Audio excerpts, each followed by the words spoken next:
ආයිබෝවන් සුබ දවසක් සියලු දෙනාටම. අද මම සාකච්ඡා කරන්න බලාපොරොත්තු වෙන්නේ ව්‍යාපාර අධ්‍යයනය විශ්වවිද්‍යාලයේ පළවෙනි නිපුණතාවයේ පළවෙනි නිපුණතාවය ව්‍යාපාර පදන මහා ව්‍යාපාර ක්‍රියාත්මක වන පරිසරයේ දෙවෙනි කොටස මම පාසලේ සහ පන්තිවලදී සාකච්ඡා කරලා තියෙනවා මුල් කොටස් ටික. බොහෝ අයට ව්‍යාපාර පරිසරය කොටස කරලා තියෙනවා. නමුත් ක්ලාස් කීපයක සහ පාසලේ ඒ කොටස කෙරලා නැති නිසා මම අද ව්‍යාපාර පරිසරය කොටස ඉඳලා සාකච්ඡා කරන්න බලාපොරොත්තු වෙනවා. අපි ව්‍යාපාර පරිසරය කියන මාතෘකාව සලකා බලනකොට අපි මේකට ප්‍රවේශයක් ගමු. පරිසරය හරි වැදගත් ඕනෑම කාර්යයක් කරනකොට. අපි දන්නවා බුදුන් වහන්සේ මේ ලෝකයේ උප්පත්තිය ලැබනකොට සලකා බලපු ප්‍රධාන කාරණා පහක් තිබ්බා. ඒවට අපි පස්මහා බැලුම් කියලා කියනවා. කාලය, දීපය, දේශය, කුලය, මව. එතකොට ඒ අනුව එතුමා මේ ලෝ උපත සඳහා ගැළපෙන කාලයක්, දේශයක්, රාජ්‍යයක්, කුලයක් සහ දෙමෝපියන් කියන කාරණා සම්බන්ධයෙන් දිවසින් විමසා බලලා තමයි, ඒ කියන්නේ පස්මහා බැලුම් බලලා තමයි මේ ලෝකේ උප්පත්තිය ලැබුවේ. කාලය කියලා කියන්නේ බුදුවරයෙකුට පහළ වීමට සුසු කාලය. ඒ සුසු මනුස්සයන් ජීවත් වන කාලයක් තෝරගත්තා. දේශය කියලා කියන්නේ ඉපදීමට වඩාත් සුසු දේශය. ඒ සඳහා දඹදිව තෝරගත්තා. රාජ්‍යණු වඩාත් ශාස්ත්‍රීය රාජ්‍ය. ඒ සඳහා කපිලවස්තු පුරය තෝරගත්තා. කුලය කියලා කියන්නේ උසස් කුලයක ඉපදීම. ඒ සඳහා ශාක්‍ය වංශික කුලය තෝරගත්තා. ශාක්‍ය වංශික කුලේ පියා වශයෙන් සුද්ධෝදන රජතුමත්, මව වශයෙන් ශාක්‍ය ජනපදයේ සුද්ධෝදන රජතුමාගේ බිසව වශයෙන් මහාමායා දේවිය තමා වශයෙන් තෝරාගෙන තමයි මේ ලෝකයේ උත්පත්තිය කරා පැමිණියේ. දැන් මෙතනදී අපිට පැහැදිලි වෙන කාරණේ තමයි මොනවද මේ බැලුවේ? ඒ කියන්නේ උන්වහන්සේගේ අරමුණ කරා යන්න සුසු පරිසරය. සුසු පරිසරය උන්වහන්සේ දිවසින් විමසා බලලා තමයි මේ ලෝකයේ උත්පත්ති ලැබුවේ. උන්වහන්සේගේ අරමුණ කරා යන්න සුසු පරිසරය විමසා බැලුවේ. එතකොට ඒ කියන්නේ පරිසරය කියන කාරණේ අතිශයින් වැදගත්. ඕනෑම මිනිසෙකුට, ඕනෑම පුද්ගලයෙකුට තමන් වැඩ කරන වටපිටාව පරිසරය හරියට හඳුනාගත්තොත් ඕනෑම කාර්යයක්, ඒ කියන්නේ ඕනෑම අරමුණක් කරා සාර්ථකව කරගෙන යන්න පුළුවන්. නමුත් අපි මෙම පාඩමේදී කතා කරන්නේ ව්‍යාපාර අධ්‍යයනයේන ව්‍යාපාර පරිසරය පිළිබඳව.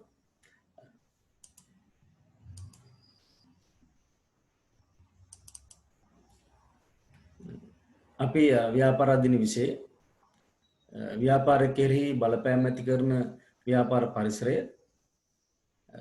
ඒකේ නිපුණතා මට්ටම් 1.6, 1.7, 1.8 කොටස් තුනක් තියෙනවා. මම මේ වීඩියෝ එකකින් නිපුණතා මට්ටම් දෙකක් සාකච්ඡා කරන්න බලාපොරොත්තු වෙනවා.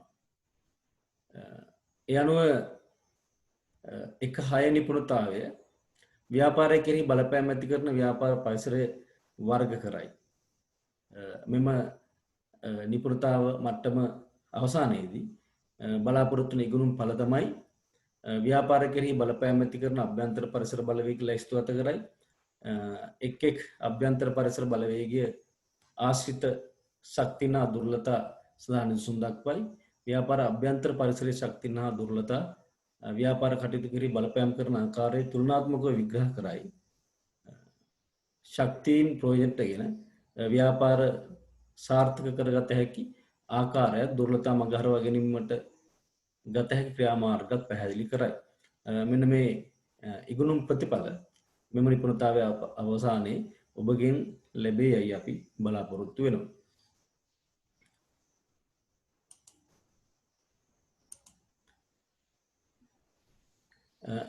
ඒ අනුව දැන් අපි මේ ව්‍යාපාර පරිසරය කියන්නේ මොකක්ද කියන එක හඳුනා ගන්න ඕනේ.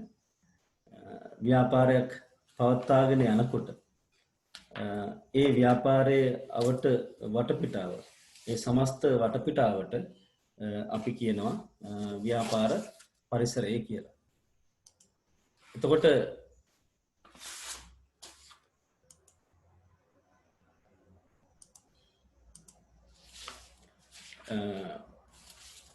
දැන් ව්‍යාපාර පරිසරය කියන එක අපිට අර්ථ දක්වන්න පුළුවන්.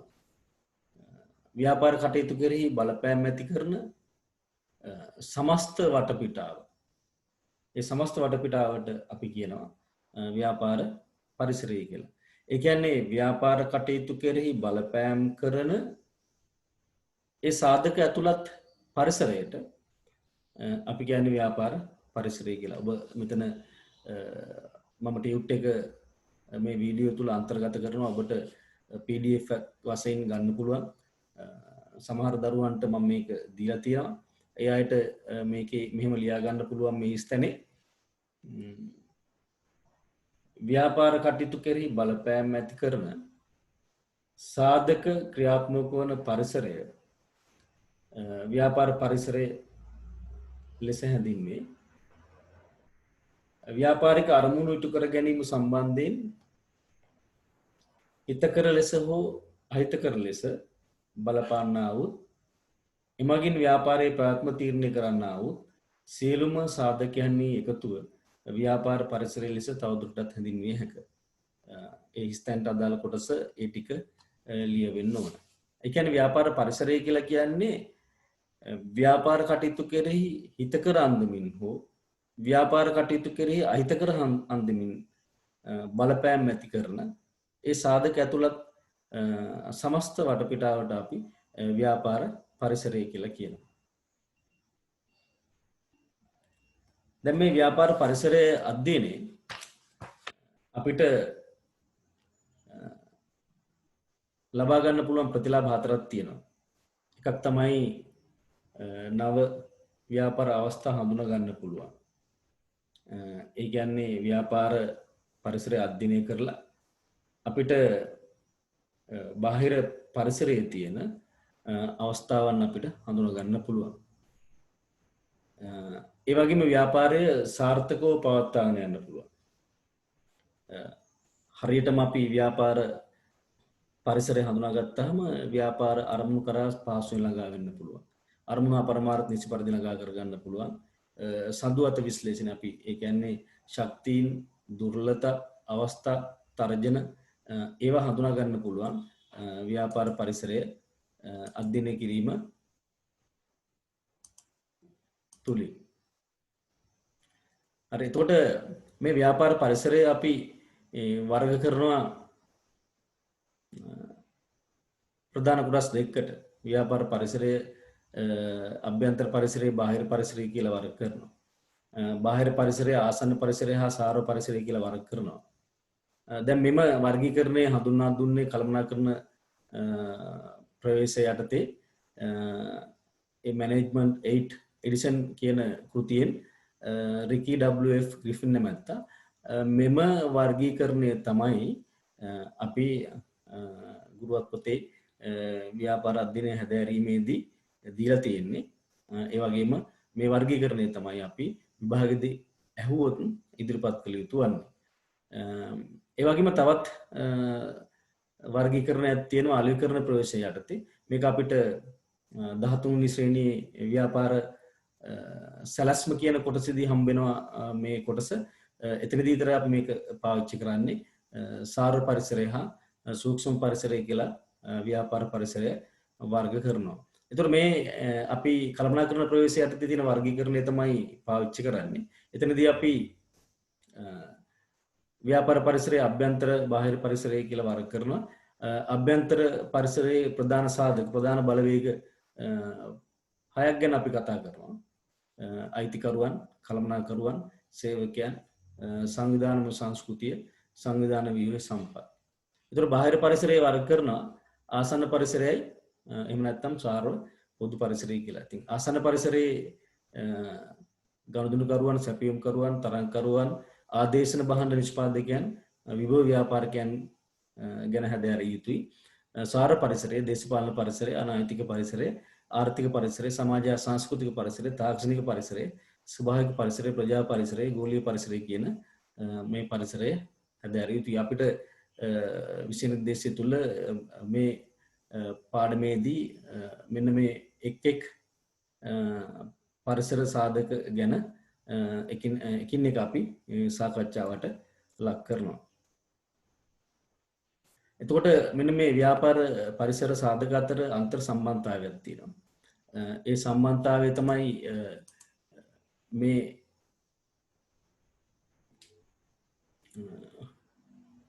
පස්තාරයෙන් ඔබට පැහැදිලි කරලා තියෙන්නේ. අභ්‍යන්තර පරිසරයේ ඒ කියන්නේ ව්‍යාපාරයේ ඇතුළේ ඉන්න අය ගැන මේ මෙතන සාකච්ඡා කරනවා.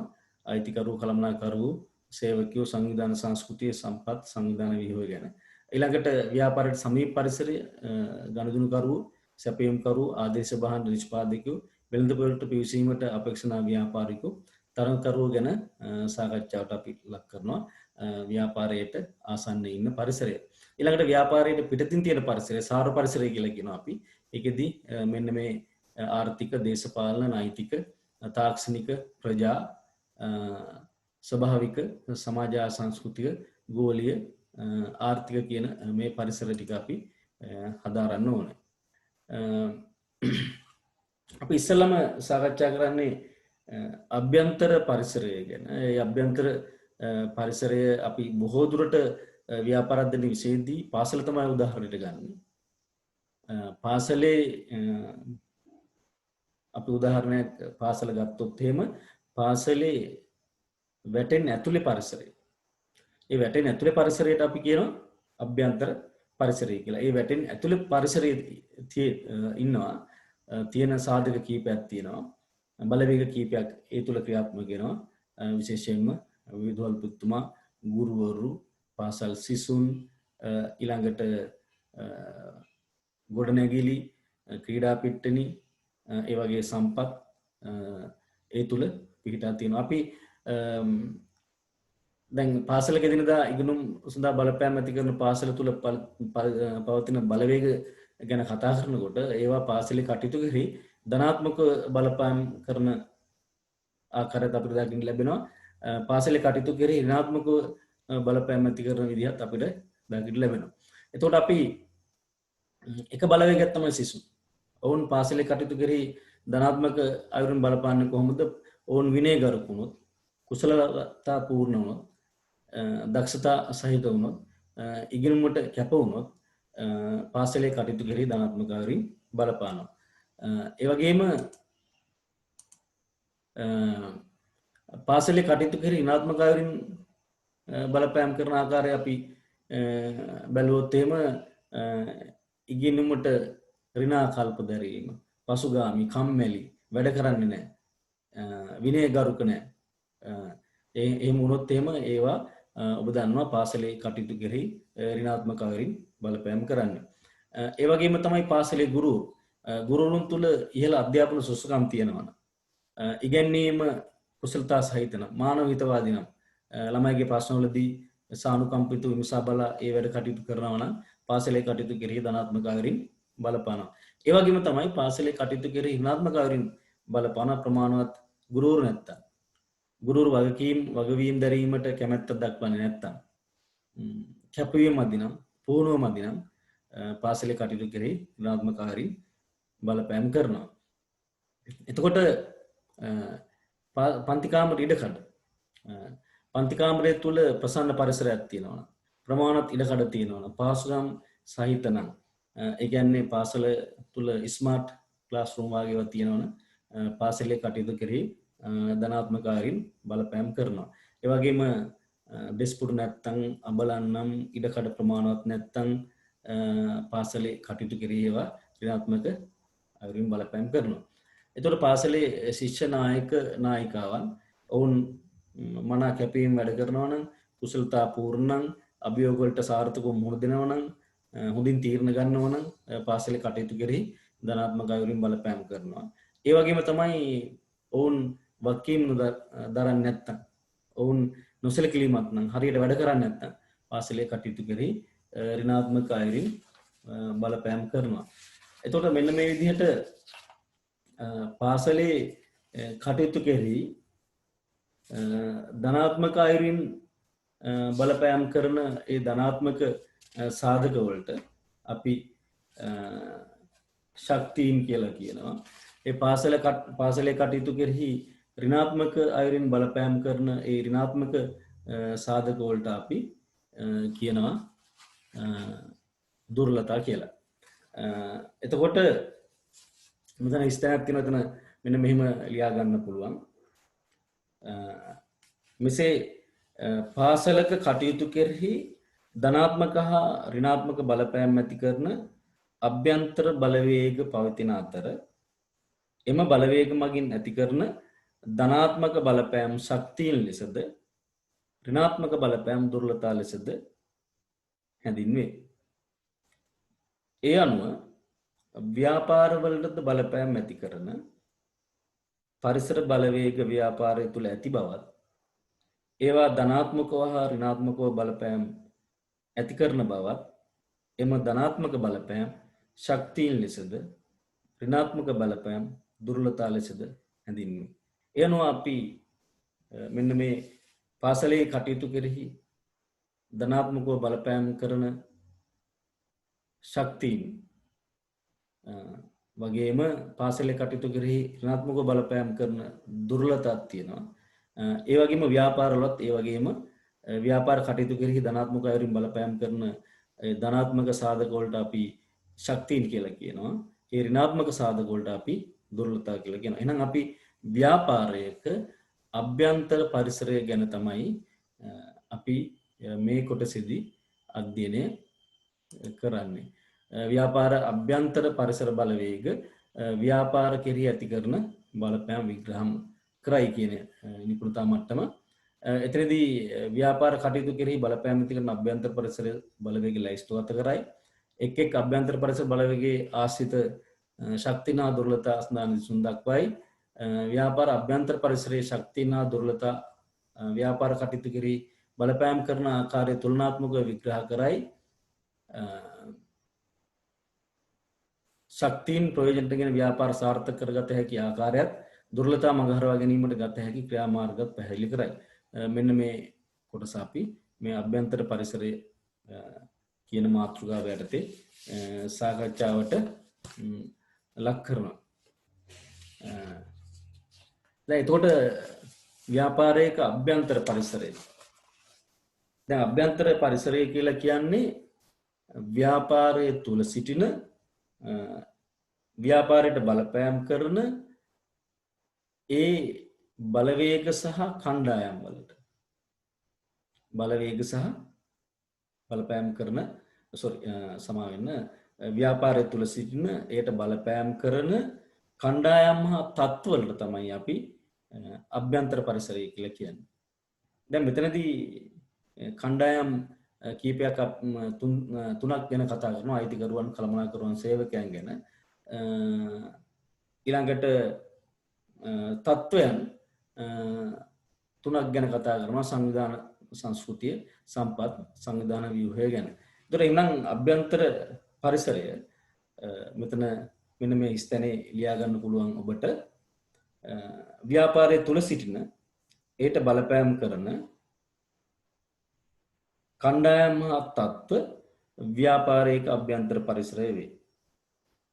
ව්‍යාපාර ආයතනයක් විසින් තමන්ට හිතකර ලෙස පාලනය කළ හැකි සාධක වලින් සමන්විත පරිසරය.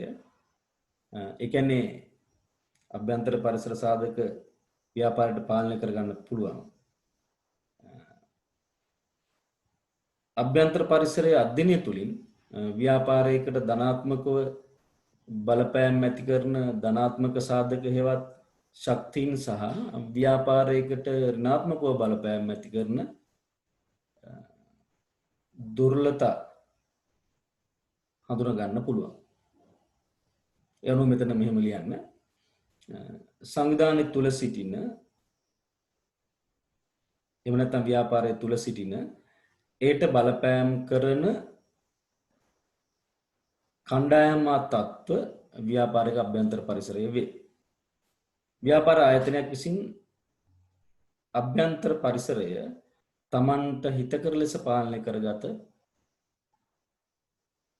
හැකිය. අභ්‍යන්තර පරිසර අධ්‍යයනය තුළින් ව්‍යාපාරයකට ධනාත්මකව බලපෑම් ඇති කරන හිතකර සාධක හෙවත් ශක්තියින් සහ ව්‍යාපාරයට ඍණාත්මකව බලපෑම් ඇති කරන අහිතකර සාධක හෙවත් දුර්වලතා හඳුනාගත හැකිය. ඒ ටික තමයි එතන ලියවෙන්න ඕන. ඊළඟට අපි මේ එක් පරිසර සාධකය ගැන කතා කරනවා. අයිතිකරු පළවෙනි බලවේගයේ අයිතිකරුවන්. අයිතිකරුවන් කොහොමද අපි නිර්වචනය කරන්නේ? අයිතිකරුවෝ තමයි ව්‍යාපාරයට ප්‍රාග්ධනය එහෙම නැත්නම් සම්පත් සපයන්නේ. ඒගොල්ලෝ තමයි ලාභ පාඩු භුක්ති විඳින්නේ. එතකොට ඒ කියන්නේ ව්‍යාපාරයේ සම්බන්ධයෙන් නීතිමය හිමිකම ඇති පාර්ශවයට අපි අයිතිකරුවෝ කියලා කියනවා. එහෙනම් මෙතන මෙහෙම ලියා ගන්න. ව්‍යාපාරයට සම්පත් සැපයූ නැතහොත් අරමුදල් ආයෝජනය කළ ලාභ හෝ අලාභ වින්දරා ගන්නා ව්‍යාපාරය පිළිබඳ නීතිමය අයිතිය හිමි පාර්ශවය. දැන් අපි මේ අයිතිකරු පිළිබඳ අධ්‍යයනය කරන්නේ. මම මෙතන දාලා තියෙනවා මේ අයිතිකරුවන් ගැන අධ්‍යයනය කරන්නේ ඇයි? ඒ අයිතිකරුවන් තුල තිබෙන ශක්තියන් හා දුර්වලතා හඳුනා ගන්න. එකක් තමයි අයිතිකරුවන් වැඩි සංඛ්‍යාවක් සිටීම. ඔවුන්ගේ මූලික ශක්තිය වැඩි වීම. ඔවුන්ගේ දැනුම හා පළපුරුද්ද වැඩි වීම ව්‍යාපාර ශක්තිය. ඒ වගේම අයිතිකරු අඩු සංඛ්‍යාවක් සිටීම. ඔවුන්ගේ මූලික ශක්තිය හිමි වීම, දැනුම කුසලතා අඩු වීම, පළපුරුද්ද අඩු වීම ව්‍යාපාරය කෙරෙහි දුර්වල අන්දමින් බලපෑම් කරනවා. ඒක නිසා තමයි අපි අයිතිකරුවන් පිළිබඳ අධ්‍යයනය කළ යුත්තේ. ඊළඟට කළමනාකරුවන්. අපි දන්නවා අපි 13 කළමනාකරණය ගැන හදාරනවා. කළමනාකරුවා කියලා කියන්නේ ව්‍යාපාරයේ තීරණ ගන්න ප්‍රධාන පාර්ශවයක්. ඔහුට වැටුපක් ලැබෙන්නේ ව්‍යාපාරයේ සතු තීරණ ගැනීමේ ක්‍රියාවලියේ ප්‍රධාන කාර්යභාරය මෙහෙවන තැනැත්තා. සැලසුම්කරණය, සංවිධානකරණය, මෙහෙයුම් පාලනය කියන කළමනාකරණ කාර්යයන් කරන්නේ කළමනාකරුවා විසින්. ඒ නිසා මෙහෙම මේ ස්ථානය අපිට ලියන්න පුළුවන්.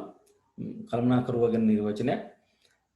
ව්‍යාපාරයක සැලසුම් සකස් කිරීම හා තීරණ ගම් ලබන පාර්ශවය කළමනාකරුවන්ය.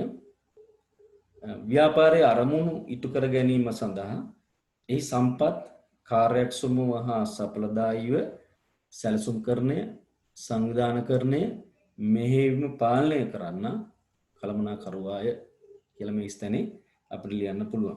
ඒතකොට ඇයි අපි කළමනාකරුවන් ගැන අධ්‍යයනය කරන්නේ? ඒ කළමනාකරුවන් සතුව තියෙන ශක්තියන් හා දුර්වලතා හඳුනා ගන්න. කළමනාකරුවන්ගේ පුහුණුව හා පළපුරුද්ද වැඩිවීම, නිවැරදි තීරණ ගැනීමේ හැකියාව, කුසලතා පූර්ණ වීම, උනන්දුව කැපවීම වැඩිවීම ඒ ව්‍යාපාරයට ශක්තියක්.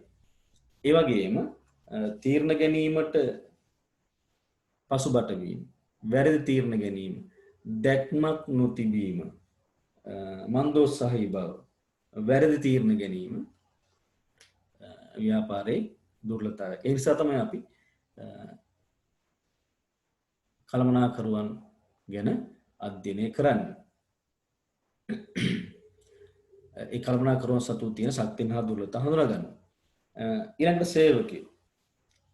සේවකයන් කියන්නේ අපි ව්‍යාපාරය වෙනුවෙන් කායික හා මානසික ශ්‍රමය කැප කරන අය. ඔවුන්ටත් වැටුපක් ලැබෙනවා.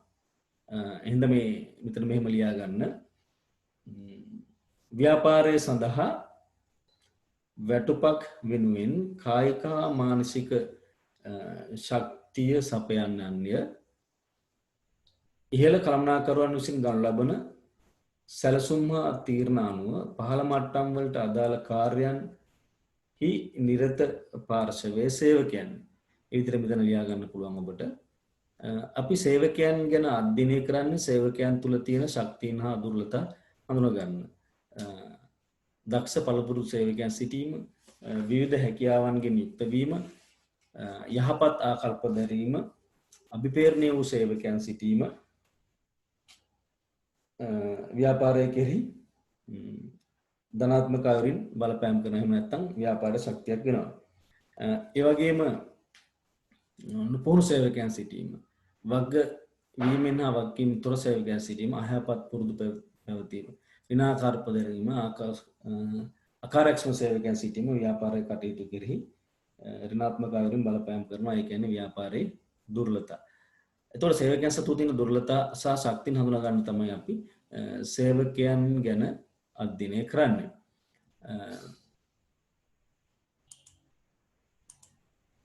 ඒ වගේම තමයි ඊළඟට බලමු අපි මේ සංවිධාන සංස්කෘතිය.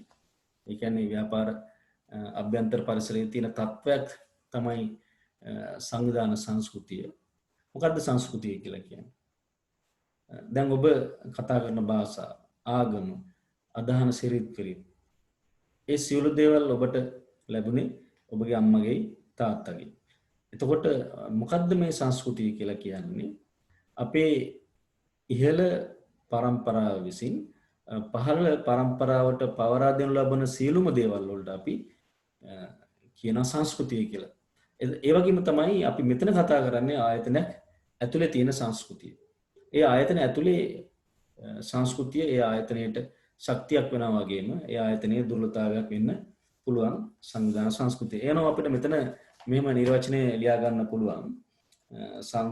සංවිධාන සංස්කෘතිය කියන එක ව්‍යාපාරයේ සිටින සියලුම දෙනා එකිනෙකා අතර බෙදා හදා ගන්න හා ඊළඟ පරම්පරාව වෙත පවරා දෙනු ලබන විශ්වාස, වටිනාකම්, ආකල්ප, ප්‍රතිමාන, පුරුදු හැසිරීම රටා සංවිධාන සංස්කෘතිය කියලා කියනවා. එතකොට සමහර ආයතන ඇතුලේ හොඳ සංස්කෘතියක් තියෙනවා. ඒ සංස්කෘතිය ඒ ආයතනය බබලවන්න, ඒ කියන්නේ ආයතනයේ ශක්තියක් වෙනවා. දැන් ධනාත්මක ඇගීම් හා මනා හර පද්ධතියක් පැවතීම, ආවේනික දියුණු චර්යා ධර්ම පුරුදු පැවතීම ඒ ආයතනයට ශක්තියක් වෙනවා. ඒ වගේම ඒ ආයතනයේ හොඳ සිරිත් පිරිත් පැවතීම, ඉහළ විශ්වාසයන් පැවතීම ඒ ආයතනයේ ශක්තියක් වෙනවා. ඒතොර සංවිධාන සංස්කෘතිය ගැන අපි අදාරන්නේ ආයතන ඇතුලේ තියෙන සංස්කෘතිය හඳුනා ගන්න, ඒ ආයතන ඇතුලේ තියෙන ඒ සංස්කෘතියේ හොඳ ලක්ෂණ හඳුනා ගන්න. ඒ වගේම තමයි මනාහර පද්ධතියක්, චර්යාධර්ම පද්ධතියක්, ඉහළ විශ්වාසයන්, ඉහළ අධීක්ෂණයක් නොතිබීම, මිත්‍යා විශ්වාස පැවතීම ඒවා ඒ ආයතන ඇතුලේ දුර්වලතාවයන්. හින්දා අපි ආයතන ඇතුලේ සංස්කෘතිය අධ්‍යයනය කරන්නේ ඒ ආයතනයේ ඇතුලේ තියෙන ශක්තියින්, ඒ සංවිධාන සංස්කෘතියේ තියෙන ශක්තියින් සහ ඒ සංවිධාන සංස්කෘතියේ තියෙන දුර්වලතා හඳුනා ගන්න. ඊළඟට අපි කතා කරන්නේ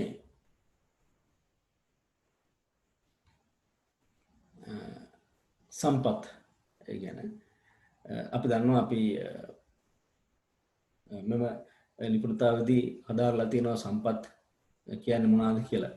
ඒ කියන්නේ ව්‍යාපාරයේ යෙදුමක් ලෙස පාවිච්චි කරන ඕනෑම දෙයක් අපි සම්පත් කියලා කියනවා.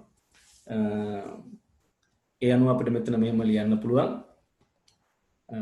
භාණ්ඩව සේවා නිපදවීම සඳහා යෙදුම් ලෙස භාවිතා කරන ඕනෑම දෙයක් සම්පතක් වේ. භූමිය, ශ්‍රමය, ප්‍රාග්ධනය, ව්‍යවසාය, කාලය, තොරතුරු, දැනුම අපිට සම්පත් හැටියට නම් කරන්න පුළුවන්. අපි මේ ව්‍යාපාරයේ ඇතුලේ තියෙන සම්පත් ගැන හදාරන්නේ. දැන් ව්‍යාපාරයේ සතුව ප්‍රමාණාත්මකව හා ගුණත්වයෙන් යුතු සම්පත් තියෙනවා නම් ඒ ව්‍යාපාරයට ඒක ශක්තියක්. ව්යාපාරය ඇතුලේ සම්පත් නැත්තම් සම්පත් වුණතා නම් ඊළඟට ප්‍රමාණ සම්පත් නොතිබෙනවා නම් ඒකේ ව්‍යාපාරයට ඒ ව්‍යාපාරයේ තියෙන දුර්වලතාවය. ඊළඟට අපි අභ්‍යන්තර පරිසරයේ තියෙන තවත් තත්ත්වයක් ගැන කතා කරනවා නම් සංවිධාන ව්‍යුහය. ඒ ආයතන ඇතුලේ වගකීම්, කාර්යයන්, තනතුරු, බලතල මෙන්න මේවා බෙදලා ගිහිලා තියෙන විදිය තමයි සංවිධාන ව්‍යුහයක් කියලා කියන්නේ. ඒ ආයතන ඇතුලේ කාර්යයන්, බලතල, වගකීම් ඉතා සාර්ථකව බෙදලා ගිහිලා තියෙනවා නම් ඒ හොඳ සංවිධාන ව්‍යුහයක් තියෙනවා කියලා අපිට කියන්න පුළුවන්. ඒ ආයතන ඇතුලේ ඒ තනතුරු, වගකීම්, බලතල හොඳින් බෙදලා ගිහිලා නැත්තම් ඒ දුර්වල සංවිධාන ව්‍යුහයක් තියෙන්නේ. එතකොට අපි මෙතන මෙහෙම ලියා ගන්න පුළුවන්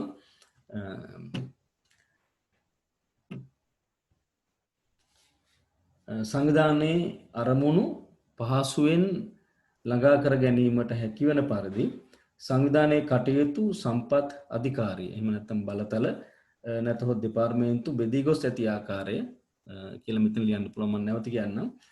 සංවිධානයක අරමුණු පහසුවෙන් ළඟා කර ගැනීමට හැකිවන පරිදි සංවිධානයේ කටයුතු සම්පත් අධිකාරිය වරහන් ඇතුලේ බලතල නැතහොත් දෙපාර්තමේන්තු බෙදී ගොස් ඇති ආකාරයයි කියලා මෙතන ලියන්න. අපි සංවිධාන ව්‍යුහය ගැන අපිට අධ්‍යයනය කරාම ඒ සංවිධානයේ ව්‍යුහය තුල තියෙන ශක්තියන් අපිට හඳුනා ගන්න පුළුවන්. උචිත පරිදි වැඩ බෙදලා තියෙනවා. උචිත පරිදි සංවිධානය ගොඩනගලා තියෙනවා නම් ඊළඟට බලතල නිසි පරිදි බෙදලා තියෙනවා නම් වගකීම් නිසි පරිදි පවරලා තියෙනවා නම් ඒක ඒ ව්‍යාපාරයට ශක්තියක්. ඒකේ දුර්වලතාවයක් වෙන්නේ භූමිකා අතර ගැටුම් ඇතිවීම, අංශ අතර මනා සම්බන්ධීකරණයක් නොතිබීම, සංනිවේදනයේ මනවින් ගලා නොයාම, ඊළඟට වගකීම් නිසි පරිදි බෙදා නොතිබීම ඒ ආයතනයේ දුර්වලතා හැටියට හඳුනා ගන්න පුළුවන්. මේ අපි කතා කරේ අභ්‍යන්තර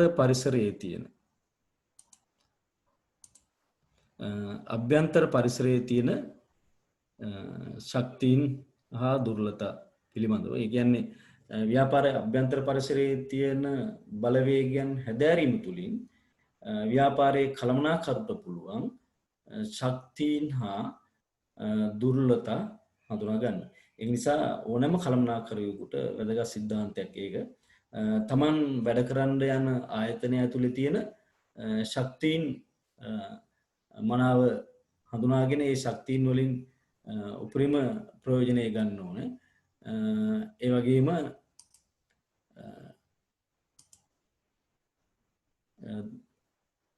දුර්වලතා හඳුනාගෙන ඒ දුර්වලතා මගහරවා ගන්න කටයුතු කරන්න ඕනේ.